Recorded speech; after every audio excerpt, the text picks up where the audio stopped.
estamos de vuelta por acá, segunda hora de transmisión. María Mercedes, 24 de mayo del 2023, con gesta libertaria, con buena energía. Le damos la bienvenida.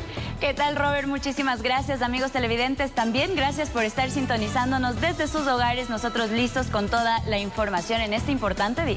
Bueno, y variadísima. Tenemos una hora enfrente, la parte política, y entrando a materia de una, el voto disperso es algo que preocupa a María Mercedes.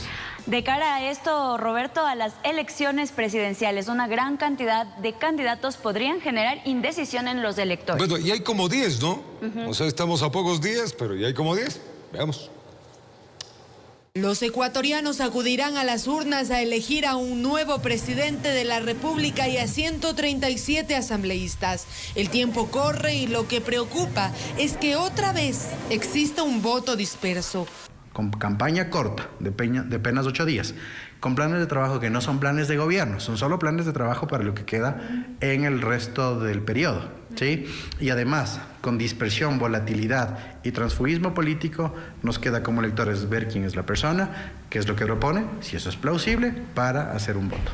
El mayor problema, aseguran, es la cantidad de precandidatos que ya se anuncian en este proceso. ¿Cómo nos explicamos que en el país tengamos 286 organizaciones políticas, algunas nacionales, otras cantonales, locales, que dispersan el voto? Y creo que en este sentido es la permisividad que existen en las leyes electorales. No se le exige un mínimo de militancia en una organización política, no se le exige un mínimo de estar afiliado a una organización política previo a ser candidato. El voto disperso también podría darse cuando los candidatos no convencen o el que se va a elegir no aspira a quedar entre los primeros en el cuadro. Yo puedo tener una preferencia por una persona en el ámbito personal, no como estadista, pero que no tenga posibilidades de llegar y que sea un candidato de relleno. También queda esa posibilidad de una especie o es un subnivel de un voto rechazo, es decir, tengo mi candidato pero no quiero que tal persona que está como opción número 1 llegue, o en su defecto aplico la del menos peor. También es parte del discernimiento esto, pero ojo con un tema, que los cálculos sobre la base de las expectativas que generan las encuestas no siempre son ciertos. Con una norma que no demanda compromiso de los partidos políticos, con movimientos obligados a presentar candidatos, una vez más los ecuatorianos se enfrentan a un proceso electoral que no necesariamente responda a sus expectativas. Lo que cabe es exigir el debate, que ahora es obligatorio, y eso es la posibilidad de que el ciudadano se entere qué es lo que está proponiendo ese aspirante a presidente o presidenta de la República. Informó Valeria Navarro.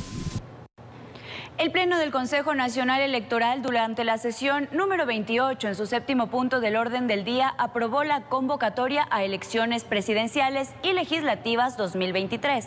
Además, se aceptó el proyecto de reglamento específico para las elecciones, el límite máximo del gasto electoral y el fondo de promoción electoral. Las elecciones anticipadas tendrán un costo aproximado de $79.940.000, en donde incluye también una posible segunda vuelta.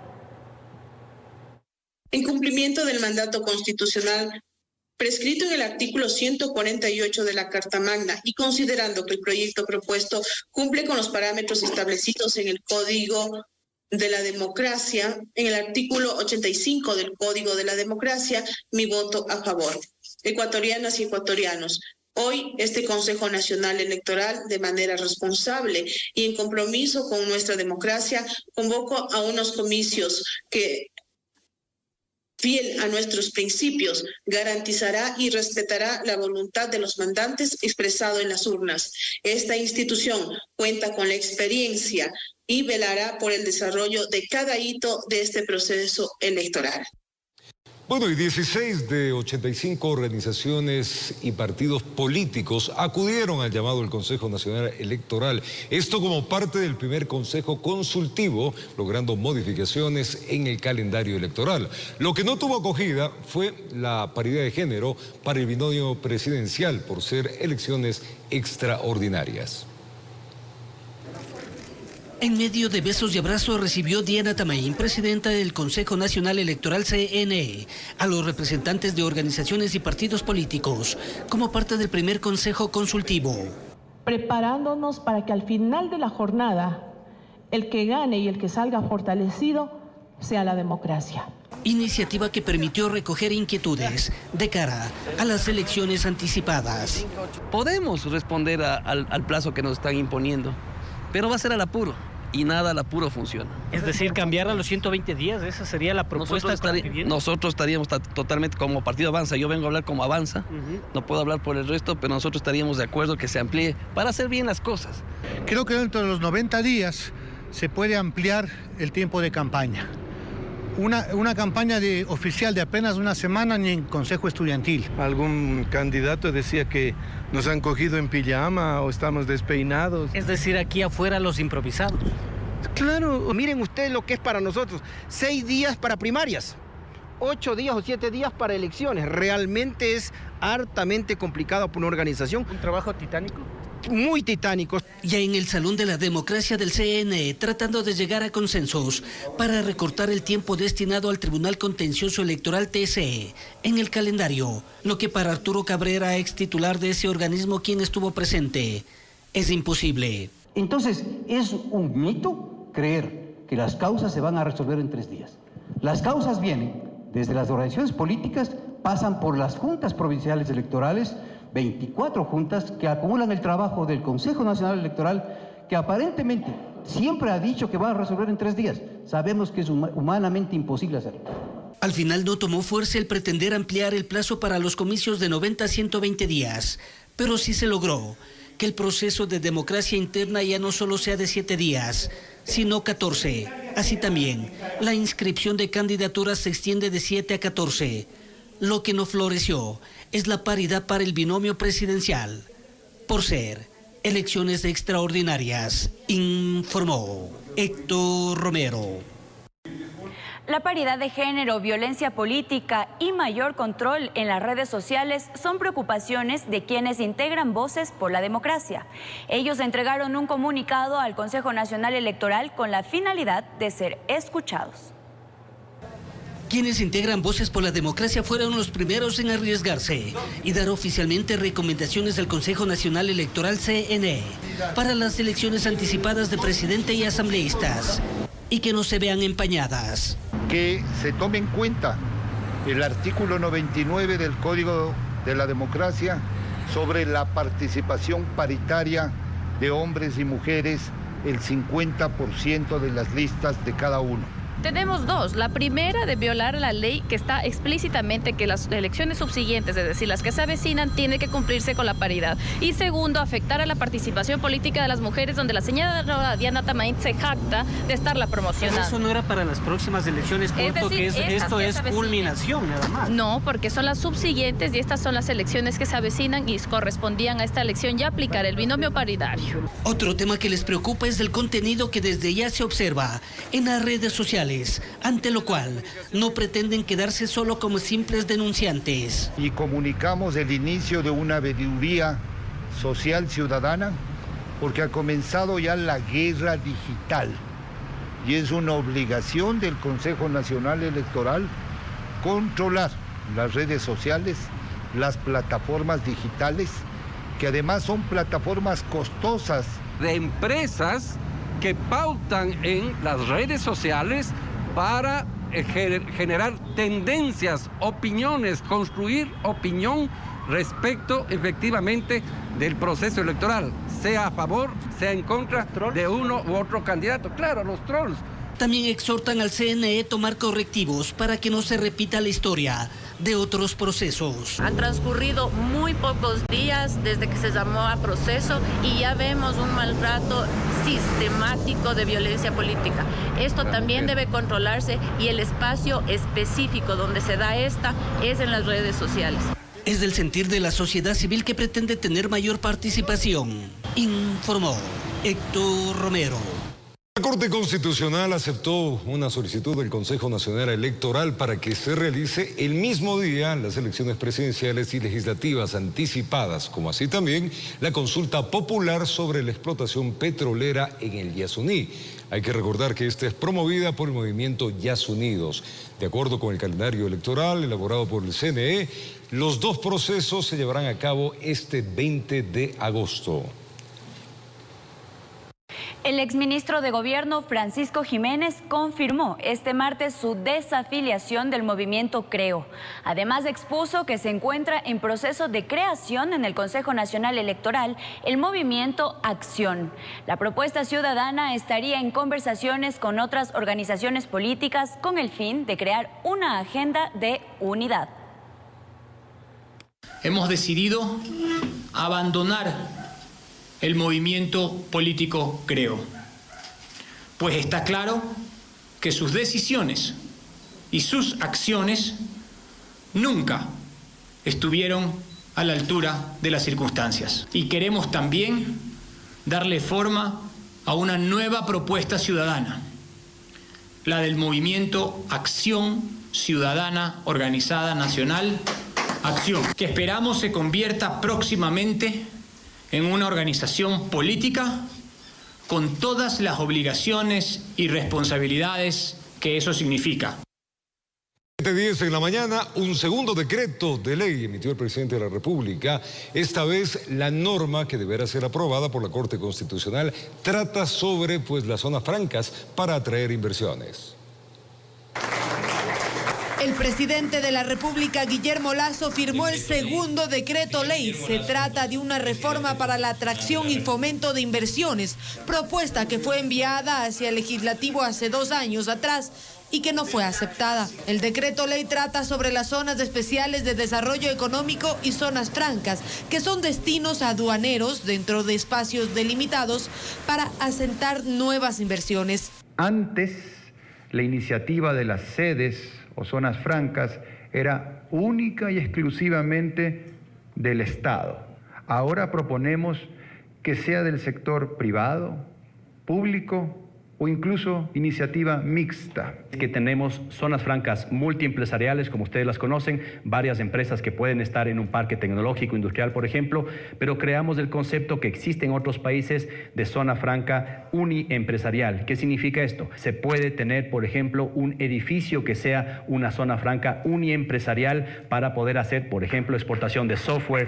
Quien desea administrar una zona franca en el país deberá hacer una inversión de mínimo $100,000 en los primeros 5 años, de 20, que es el permiso mínimo que se otorga. A cambio, existen incentivos. Exoneramos del impuesto a la renta hasta 15 años y planteamos exenciones en el pago de tributos del comercio exterior. Estamos hablando de aranceles, ICE, IVA e ISD. Una de las razones por la cual se rechazó esta propuesta en la Asamblea Nacional fue el tema laboral, por el cual las autoridades dicen que existen cambios y se han puesto candados. Con lo cual rigen el Código Laboral, rigen las leyes laborales y rigen todas las leyes relacionadas con el tema de contratación y seguridad social, ¿no es cierto?, que rigen para el resto de empresas en el Ecuador. Las zonas francas estarían dedicadas a actividades industriales, prestación de servicios lícitos para ser exportados y actividades logísticas de exportación. El ministro de Economía espera que este y el primer decreto de ley que se emitió la semana pasada sobre la deducción de impuestos sean aprobados lo más pronto posible en la Corte Constitucional. Informó Valeria Navarro. El presidente de la República, Guillermo Lasso, comunicó a la Corte Constitucional que esta tarde, luego de rendir su informe a la Nación, viajará a Estados Unidos por motivos personales para someterse a una intervención médica. Su retorno al país será el próximo domingo 28 de mayo.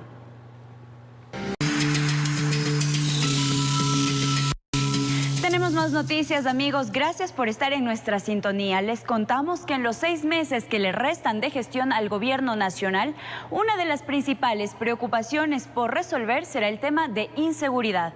Expertos aseguran que en este periodo el presidente Lasso deberá ejecutar proyectos económicos para potenciar las capacidades de control y vigilancia de la fuerza pública. A Guillermo Lasso le restan 6 meses para atender el problema de violencia e inseguridad que enfrenta Ecuador. Y a decir de analistas, es imprescindible dejar una planificación para el siguiente gobierno. Los temas pendientes de seguridad son inversión, son cooperación, es fortalecimiento de las capacidades, y todo eso reside en el ámbito de la decisión ejecutiva. Además indican, será clave proponer y ejecutar reformas que potencien las capacidades de la fuerza pública. Entre más hagas de diferentes ámbitos y haces diferentes o promueves diferentes estrategias en el ámbito social, político y económico, vas a tener más chance o más oportunidad de, ¿verdad?, hacer algo en pro positivo en contra de la inseguridad que proviene del crimen organizado. El gobierno nacional, por su parte, asegura que en los próximos 6 meses trabajará en 2 ejes fundamentales para atender los problemas de inseguridad. Una visión que va hacia el combate a la delincuencia organizada, al narcotráfico, pero también desde una arista que va hacia la prevención. Además, se anunció la participación de nuevos actores sociales en el combate al crimen organizado. Tenemos que considerar a la empresa privada, a la academia e incluso también a organismos internacionales que nos puedan ayudar con respecto a la cooperación y también con recursos. Expertos sostienen que el gobierno tiene 6 meses para cambiar la percepción de seguridad ciudadana y de ello dependerá la evaluación de su gestión. Informó Álvaro Terán. Se puede contarles que la asignación de 1.900 policías a la donación de un predio municipal para la construcción de una UPC y la sectorización de los sitios más peligrosos son algunos de los puntos que constan en el convenio que firmaron la Alcaldía de Guayaquil, el alcalde Aquiles Álvarez y el ministro del Interior Juan Zapata. El combate antidelictivo parece ser la piedra angular del alcalde y ya firmó el primer convenio con el gobierno. El cabildo no solo colaborará con dotación de equipos y patrulleros. Va a donar un terreno al Ministerio del Interior para que Guayaquil tenga su primer cuartel de formación para policías, que como hito se conozca que vamos a recibir el Big Data, la información, para interinstitucionalmente trabajar. Juan Zapata destacó la asignación de 2.600 policías para la provincia. Son 1.900 policías que van a reforzar el distrito metropolitano de Guayaquil. Sumado a esos 700 que se incorporan para la provincia del Guayas. El hospedaje va a organizarlo el municipio de Guayaquil con el apoyo de la empresa privada. Ya tenemos un espacio que lo vamos a dar a conocer y los vamos a invitar a ustedes como prensa. Luego justificó los atrasos en la adquisición de más armamentos y chalecos antibalas. Yo quisiera firmar inmediatamente, pero hay plazos por decirles, son 15 días los que tiene la empresa, ojalá sea menos. El delito también hay que entender que es muy dinámico y en ocasiones se mueve. Luego de nosotros focalizar permanentemente, estamos viendo cómo operativizamos. Mañana están convocados todos los personeros de la función judicial para el primer Consejo de la Seguridad. No podemos avanzar sin el compromiso de ellos también. Lo otro es la contratación de 5.000 agentes metropolitanos. La primera mitad, según el burgomaestre, estará en las calles después de las fiestas julianas. Con cámara de Hilario Vera, informó Jorge Escobar. Y el Cantón Milagro de la provincia del Guayas recibirá en los próximos días un incremento de 223 servidores policiales. El gobernador Francesco Tabaqui participó de una mesa de seguridad ciudadana y dijo que además habilitarán un centro de entrenamiento para los uniformados. La reunión duró poco menos de media hora y en ella participaron el gobernador del Guayas, el alcalde de Milagro, jefes policiales, entre otras autoridades. El tema central fue tratar los problemas de inseguridad y hechos violentos que aquejan este cantón, y los resultados prometen ser alentadores. Uno de los acuerdos de las autoridades es el incremento de 223 nuevos servidores policiales para el Cantón Milagro, que serán albergados en un establecimiento educativo donado por el Ministerio de Educación y acondicionado por la Alcaldía. Lo bueno de esto que estamos teniendo unas relaciones interinstitucionales, también va a participar la coordinación de educación, que va a facilitar un colegio que en este momento está en desuso. Nosotros nos comprometemos a habilitarlo lo más pronto posible. Son ellos quienes tienen el mérito de lo que están haciendo, unos proporcionando a los agentes y en el caso del alcalde, en poderlos acomodar de una manera digna, una manera cómoda, segura, para que ellos hagan su trabajo. Según el comandante de la subzona Guayas, a mediados de junio Milagro ya contará con 563 servidores policiales que con ayuda de la empresa privada tendrán un espacio propio para entrenamientos y capacitaciones permanentes. Es más, está construyéndose un polígono de tiro para que ellos puedan realizar sus capacitaciones en armas y tiro acá dentro del cantón. En los 22 cantones que conforman la subzona Guayas, también se aplicarán estrategias similares a fin de mitigar las consecuencias de la inseguridad. En Milagro informó Miguel Laje. 7:23 en la mañana, el gobernador del Guayas confirmó que se estableció un protocolo de seguridad para el alcalde de Durán, Luis Chonillo, y toda su familia. Esto luego del atentado que sufrió la semana pasada. El funcionario pues exigió que este hecho violento no quede en la impunidad. Tras el atentado, el alcalde de Durán y su familia no están solos, afirma Francesco Tabacchi. Se le dio seguridad a él, a su padre y a su familia, pero a las 24 horas el reporte de migración indica que él ha salido del país. Entendemos su preocupación, su miedo. La familia evidentemente está preocupada. Él, bajo protocolos de estricta seguridad, gobierna vía telemática y exige que el ataque no quede impune, tampoco que pase desapercibido. Lleva 45 días un estado de excepción, en donde debería estar la fuerza pública en la ciudad. ¿Cree que todo esto obedeció a su firmeza ante el combate delictivo? Vea, espero que se den las investigaciones y que las investigaciones digan cuál fue realmente el móvil de esta situación. Exhorta al gobierno para que su cantón no siga a la cola de las prioridades. De la ciudadanía también, porque Durán necesita también que ya se la ponga en el mapa por parte de las autoridades nacionales. Después de lo que pasó en Durán con el alcalde Chonillo, ¿se garantiza la seguridad de los alcaldes en Guayas? Bueno, todos los alcaldes, la gran mayoría, de acuerdo al análisis de riesgo, reciben el contingente policial. Y eso es lo que esperan cada uno de los 25 alcaldes, desde Guayaquil hasta Novol. Con cámara de Hilario Vera, informó Jorge Escobar. Y continúa la pugna por parte de los sectores que representan a los trabajadores en el Consejo Directivo del IES. En Fiscalía, dirigentes del Frente Popular rindieron versión por la denuncia que presentaron en contra de Richard Gómez por supuesta usurpación de funciones. Es un nuevo capítulo en la disputa por la representación de los trabajadores en el Consejo Directivo del Instituto Ecuatoriano de Seguridad Social, IES. Este martes, dirigentes del Frente Popular rindieron versión en la Fiscalía General tras la denuncia que presentaron el pasado mes de enero en contra de Richard Gómez por supuesta usurpación de funciones. Richard Gómez, a la fecha en la cual nosotros nos referimos que actuó de manera ilegal, no estaba todavía ni posesionado ni autorizado por la Superintendencia de Bancos y peor todavía por el mismo Banco Central. Richard Gómez, de la Central Unitaria de Trabajadores CUT, también acudió al llamado de la Fiscalía. A su salida señaló que la denuncia en su contra carece de fundamento, ya que su candidatura fue calificada por la Superintendencia de Bancos y actualmente está en funciones. No tiene asidero alguno, él habla de usurpación de funciones.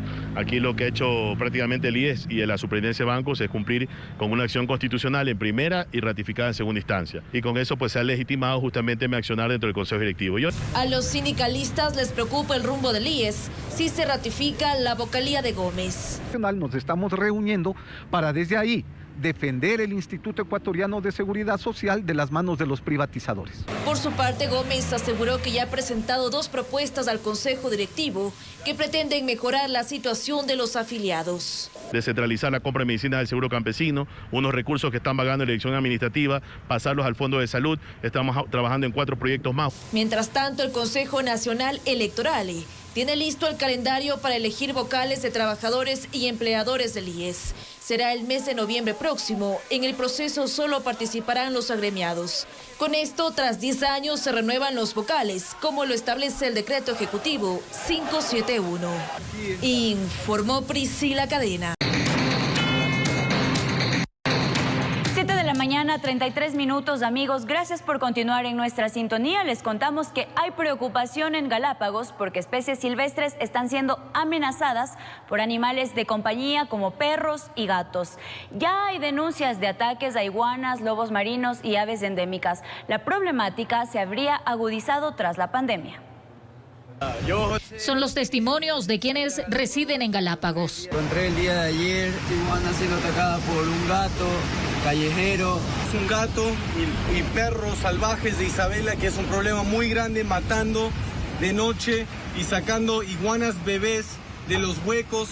Denuncian esta problemática. Grabaciones muestran cómo perros tratan de cazar animales silvestres en las islas, especies que se han visto seriamente amenazadas por animales introducidos que han causado daño al frágil ecosistema. También ataque a lobos marinos juveniles, sucedió aquí en Santa Cruz 2 veces, y otras aves que, como en el caso de el guía naturalista, un gaviotín también que fue atacado por un gato feral. Entre las amenazas también están los chivos que se alimentan de la comida de las tortugas y dañan los nidos. El poco control que existe afecta seriamente a estas especies. Alguien y la gente en Isabela no quiere frenar y bajar la velocidad y respetar el lugar de las iguanas. Esta iguana es fresca, muerta anoche. Alberto Andrade, del Frente Insular de la Reserva Marina, dice que las autoridades han emprendido acciones. Y sabemos que, por ejemplo, en San Cristóbal ya están ejecutando controles por parte del GATS municipal, el cual nosotros felicitamos. Lo mismo en Isabela, y estamos esperando también que Santa Cruz comience también a hacer control. Y aunque no todo es responsabilidad de los entes de control, algunos isleños tampoco colaboran. La pandemia nos dejó este regalo, ya que personas que habitaban en las islas en Galápagos, de las 3 islas, tuvieron que salir a la parte continental dejando allí a sus mascotas, por lo cual se fueron proliferando. Sobre estos casos, aún no se ha emitido un pronunciamiento oficial al respecto. Informó Marilyn Jaramillo. Terribles imágenes. Debemos cuidar Galápagos. Esto es una joya nuestra, como decía el productor. La verdad es que es nuestro y como ecuatorianos debemos sentirlo, cuidarlo, protegerlo. Esto que el mundo entero lo admira. Miren cómo lo estamos tratando. Vamos a otros temas. Un policía en servicio activo fue asesinado en Flor de Bastión, en esta zona peligrosa de Guayaquil. Este hecho ocurrió cuando el uniformado terminó su turno de trabajo, mientras que tanto el ministro del Interior señaló que de esta semana se adjudicaría el proceso para la compra de cerca de 60.000 chalecos antibalas. Otro policía ha muerto en las calles de Guayaquil. La víctima fue el cabo segundo Andrés Sánchez Pincay, de 32 años, quien trabajaba en el distrito Nueva Prosperina y al terminar su turno a la medianoche, condujo su carro para ir a descansar, cuando sujetos que se trasladaban en 2 motocicletas lo interceptaron a la altura de Flor de Bastión, noroeste de Guayaquil, para dispararle en repetidas ocasiones, provocando su muerte instantánea. En el sitio, las unidades encargadas recolectaron 3 vainas percutidas y una bala deformada. Al parecer, el uniformado estaba con una mujer. Estaba fuera del servicio, estaba en uso de su descanso posterior al turno, y estamos investigando las causas. Los proyectiles impactaron en varias partes de su cuerpo. El cadáver quedó en la tierra. Estaba con el uniforme del servicio preventivo y un chaleco antibalas. En ese sentido, el ministro del Interior, Juan Zapata, recordó que en esta semana se adjudicará el proceso para dotar de chalecos nuevos a los uniformados. La última entrega se efectuó en el 2015, durante el periodo del exministro José Serrano, y ya caducaron en el 2022. Hemos tenido 24 ofertas, por eso nos hemos demorado un poco, porque hemos tenido más de 360 preguntas que tenemos que responder. Ha sido un proceso transparente con veedurías. Son cerca de 52.000. Que representan $32 millones de inversión, porque contarán con rigurosas especificaciones técnicas, sostiene el titular de esta cartera de Estado. En donde hemos solicitado que exista una certificación internacional que garantice la vida del policía. No, usted no tiene 60.000 chalecos en stock. Una vez que se adjudique, empiezan la elaboración de los chalecos. Y prevé que en 30 días se inicie la entrega parcial de estas piezas protectoras, informó Adriana Peralta. Dos ataques simultáneos ocurrieron en Esmeraldas. El sicariato de un joven que trató de defenderse de sus asesinos y el atentado a bala contra una madre de familia que se transportaba en una camioneta con sus pequeños hijos. Esmeraldas. Brian, de 19 años, quedó semisentado a un costado de la vereda. Fue sorprendido por los sicarios que le pisaban los talones y en el mínimo descuido lo mataron para luego escapar del sitio. Los dos son afrodescendientes en una motocicleta. La víctima trató de defenderse al darse cuenta de la presencia de sus verdugos. También abrió fuego. Hubo una balacera. Quiso resguardarse, pero su suerte había terminado. Se presume que uno de los delincuentes está herido. Por eso emprendieron la búsqueda de uno de los supuestos responsables en las diferentes casas de salud. No era de la zona, tenía sí familiares que residían por allí. Y aunque se desconoce qué motivó la muerte violenta, la policía presume. Son problemas que entre delincuentes. Pero mientras se hacía el levantamiento del cadáver, hubo otro ataque de manera simultánea. Hoy cerca de allí, desconocidos trataron de matar a una mujer que se trasladaba en una camioneta con sus pequeños hijos.